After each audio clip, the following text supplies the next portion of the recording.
Nagbabadya. So, ibig sabihin, nagbabadya, nagbabadya, ano ba yung nagbabadya? Basta nagbibigay. Would take advice. Expound those, okay? So, ayan.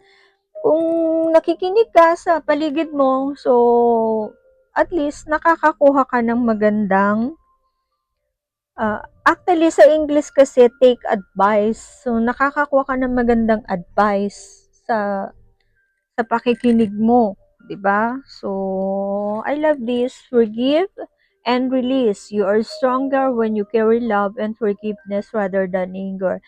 So, magpatawad at palayain, mas malakas ka kung dala-dala mo yung pag-ibig at ang kapatawaran kesa sa galit. So, yan yun po yung explanation niya, no? So, kung ano man po yung dala-dala mo sa iyong